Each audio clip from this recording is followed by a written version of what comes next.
Everyone, आज हम यहाँ पे एक्सरसाइज 5.1 को पढ़ेंगे। तो जैसा कि आपने प्रीवियस क्लासेस में आपने पढ़ रखा है कि अर्थमेटिक प्रोग्रेशन क्या होता है ना।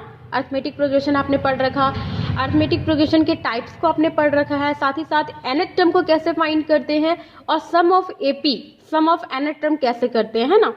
तो आज हम एक्सरसाइज 5.1 का फर्स्ट क्वेश्चन को यहाँ पे स्टार्ट करने जा रहे हैं। टोटल 4 क्वेश्चंस है। तो फर्स्ट क्वेश्चंस में ही ये करना है कि जितने भी कंडीशंस, जितने भी क्वेश्चंस दिए गए हैं उनके आपको एपी बनाने हैं, और एपी अगर बनता है, अगर वो एपी फॉर्म करता है तो वो क्यों कर रहा है ये आपको रीजन बताना है, और नहीं करता है तो भी, ठीक है, तो भी आपको रीजन बताना है। तो क्वेश्चन नंबर 1 है the taxi fare each kilometer, the taxi fare after each kilometer when the fare is rupees 15, ठीक है, रुपीज 15 फॉर द फर्स्ट, ठीक है। यहाँ पे बोल रहा है कि एक टैक्सी फेयर लगती है जिसमें कि फर्स्ट किलोमीटर का चार्ज कितना है, रुपीज 15, और उसके बाद ईच एडिशनल किलोमीटर के लिए रुपीज 8 का चार्ज करती है। मतलब कि फर्स्ट किलोमीटर के लिए तो 15 रुपीज का चार्ज करेगी। इसके बाद जैसे कि आप यहाँ से यहाँ तक जर्नी किए, पॉइंट ए से पॉइंट बी तक का आप टैक्सी फेयर में जर्नी किए, तो इसका तो 15 रुपीज चार्ज करेगी। लेकिन बी के बाद आप जहाँ कहीं भी जाओ, बी से सी जाओ या बी से डी जाओ, बी से सी जाओ या सी से डी जाओ, फिर डी से यहाँ पे ई जाओ, तो यहाँ पे पर किलोमीटर का चार्ज फिर कितना करेगी, 8 रुपीज के हिसाब से करेगी। लेकिन फर्स्ट किलोमीटर जो चार्ज होगा, फर्स्ट जो जर्नी होगी उसका 15 रुपीज चार्ज करेगी। आई थिंक ये आपको समझ में आ गया होगा। तो इस क्वेश्चन में ये बताना है कि ये जो दिया गया है ये एपी फॉर्म करता है कि नहीं। तो सबसे पहले हम यहाँ देखेंगे कि जर्नी क्या होती है। तो देखो यहाँ पे जर्नी करती है, ठीक है, तो यहाँ पे हम जर्नी लिखते हैं तो फर्स्ट किलोमीटर का लिखते हैं। तो फर्स्ट किलोमीटर का जर्नी कितना चार्ज कर रही है, 15 रुपीज, कितना, 15 रुपीज, ठीक है। उसके बाद यहाँ पे आप देख लो सेकेंड किलोमीटर, जैसे ही फर्स्ट किलोमीटर के बाद सेकंड किलोमीटर जाएगी तो 15 रुपीज तो चार्ज करेगी ही फर्स्ट किलोमीटर का, लेकिन फिर सेकंड किलोमीटर के लिए प्लस 8 यानी कि 8 रुपीज का और चार्ज करेगी, यानी कि 23 रुपीज का चार्ज कर रही है। कितना का, 23 का। फिर 3 किलोमीटर के लिए देखो, 3 किलोमीटर के लिए 23 का चार्ज तो कर ही रही है 2 किलोमीटर के लिए। तो अब 1 किलोमीटर आपने एक और चार्ज, एक किलोमीटर क्या किया आपने, एडिशनल किलोमीटर आपने गया, तो टैक्सी फिर 8 रुपीज का चार्ज करेगी, तो कितना हो जाएगा यहाँ पे 31।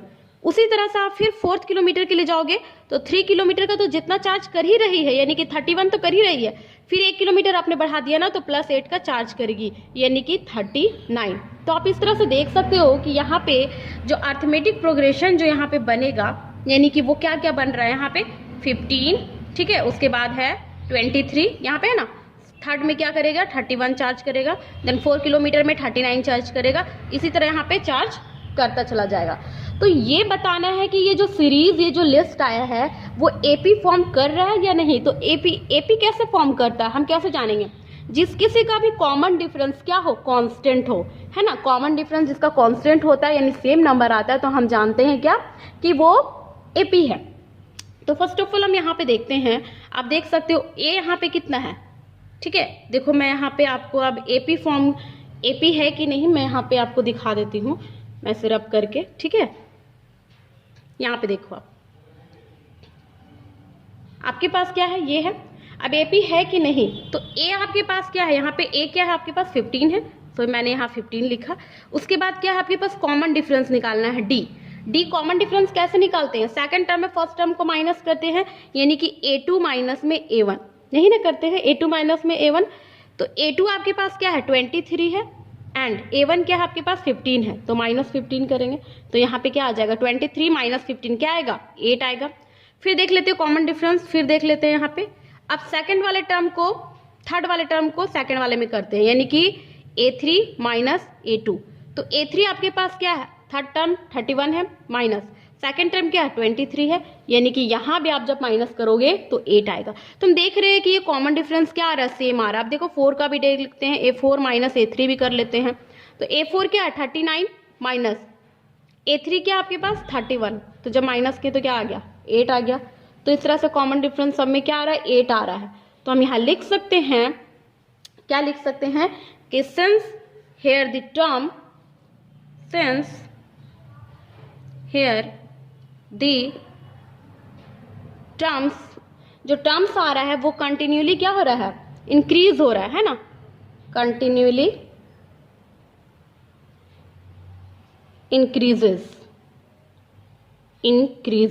ओके, इंक्रीजेस बाय कितने नंबर से इंक्रीज कर रहा है, same number, by the same number of 8, same number 8 से इंक्रीज कर रहा है। तो हम कह सकते हैं कि the list form, so the list form, तो ये जो लिस्ट फॉर्म कर रहा है वो क्या है, फॉर्म एन AP, ये क्या है, AP है। आई थिंक आपको ये क्वेश्चन समझ में आ गया होगा। तो सारे क्वेश्चंस इसी तरह से बनेंगे, ठीक है। अब देख लेते हैं इसका question number second. Question number second है the amount of air present in a cylinder when a vacuum pump removes 1/4 of the air remaining in the cylinder at a time। बोल रहा है कि एक सिलेंडर में क्या है, एयर प्रेजेंट है, ठीक है। तो जितना भी एयर प्रेजेंट है अगर उसको मतलब एक टाइम में मतलब कि रिमूव किया जाता है अगर उस वैक्यूम से एयर को, तो वो कितना रिमूव करता है, 1/4। जितना भी एयर है, हम नहीं जानते कि कितना उसमें एयर प्रेजेंट है, जितना भी एयर प्रेजेंट अगर उसे 1 टाइम रिमूव किया जाता है तो 1/4 पार्ट क्या होता है, रिमूव होता है। तो इस तरह से एक टाइम में मतलब ये सीरीज बन रहा है AP, ये बताना है आपको। तो बहुत ही इजी है। सबसे पहले तो अमाउंट हम यहाँ पे क्या करेंगे, लेट करेंगे। तो लेट द अमाउंट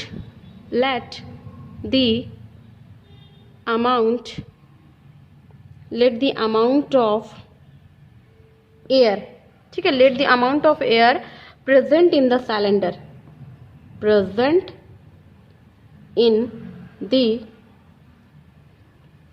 सिलेंडर। मान लो कि जो अमाउंट प्रेजेंट था, एयर जो प्रेजेंट था सिलेंडर में वो कितना था, मान लो x यूनिट। यहाँ पे हम यहाँ पे क्या कर रहे हैं, लेट कर ले रहे कि x यूनिट वहाँ पे क्या था, प्रेजेंट था।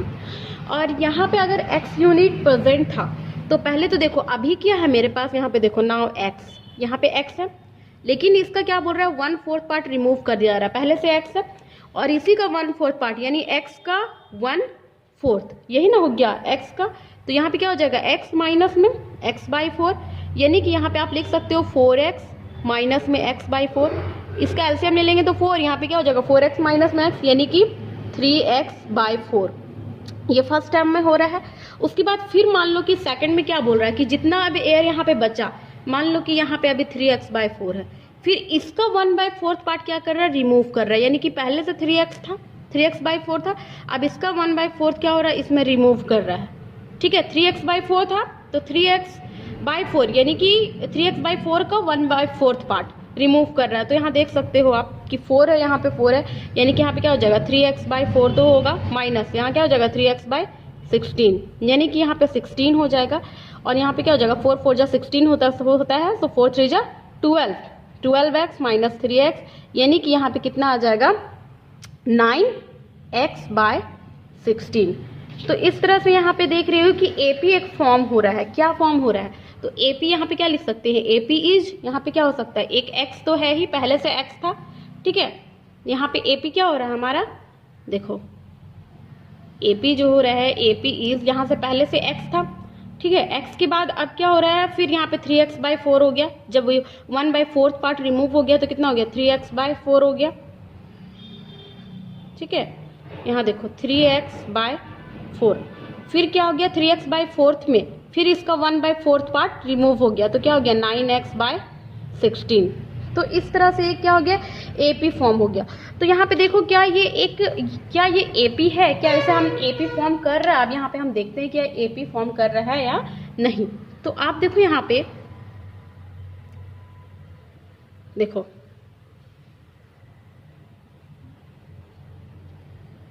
हम यहाँ पे देख सकते हैं कि जो यहाँ पे मेरा क्या बोल रहे हैं कि AP हम कैसे जानते हैं, कॉमन डिफरेंस चेक करते हैं। तो सबसे पहले तो हम यहाँ A देखेंगे। A यहाँ पे मेरे क्या है x है, देख सकते हो यहाँ पे x है, यहाँ पे ये x है ना, ये x। तो अब हम देखते हैं यहाँ पे D common difference. Common difference के लिए A2 माइनस में A1 करते हैं, यानी सेकंड टर्म में फर्स्ट टर्म को माइनस करते हैं। तो सेकंड टर्म क्या है 3x/4 है, तो 3x/4 और माइनस में फर्स्ट टर्म। जब माइनस करेंगे तो यहाँ एलसीएम में 4 हो जाएगा, यहाँ 3x और यहाँ पे माइनस में 4x, यानी कि जो कॉमन डिफरेंस आ रहा है वो क्या -x/4 आ रहा है। -x/4 ये आपका क्या आ रहा है, कॉमन डिफरेंस आ रहा है, ठीक है। अब देख लेते हैं कि यही कॉमन डिफरेंस जो आया -x/4 वो थर्ड टर्म को सेकेंड टर्म में माइनस करने से आता है या नहीं। तो अब क्या करेंगे, यहाँ थर्ड टर्म को सेकेंड टर्म में माइनस करेंगे। तो थर्ड टर्म क्या है यहाँ पे 9x/16, तो 9x/16, ठीक है। और माइनस में यहाँ पे क्या है थर्ड सेकेंड टर्म 3x/4, तो यहाँ पे कितना आ जाएगा 16 हो जाएगा एलसीएम, 9x का 9x हो जाएगा। माइनस में यहाँ पे देखो 4 4 जा 16 हो सकता है, तो 4 3 जा 12x, ठीक है। यानी कि यहाँ पे कितना आ जाएगा आपका, यहाँ पे आ जाएगा आपका -3x/16, -3x/16। सब देख सकते हो कि कॉमन डिफरेंस एक में क्या आ रहा है -x/4, एक में आ रहा है -3x/16। तो यहाँ पे देखो कि यहाँ पे क्या है कि सेम नहीं है, -x/4 not equal to -3x/16, ये दोनों क्या है सेम नहीं है। तो हम क्या कह सकते हैं, hence these do not contain, देखो hence these number do not form an AP, do not form an AP, ये AP फॉर्म नहीं कर रहा है क्योंकि कॉमन डिफरेंस क्या है कि ये नहीं है। तो ये हमारा आंसर हो गया। आई थिंक आपको क्वेश्चन नंबर 2 भी समझ में आ गया होगा। तो अगर वीडियो अच्छी लगी तो प्लीज़ लाइक एंड सब्सक्राइब करना ना भूलें, ठीक है। साथ ही साथ शेयर जरूर करें। अब इसके जो कि रिमेनिंग क्वेश्चंस बचे हुए क्वेश्चंस नंबर 3 और 4 वो हम अपने नेक्स्ट लेक्चर में करवाएंगे। Okay, thank you.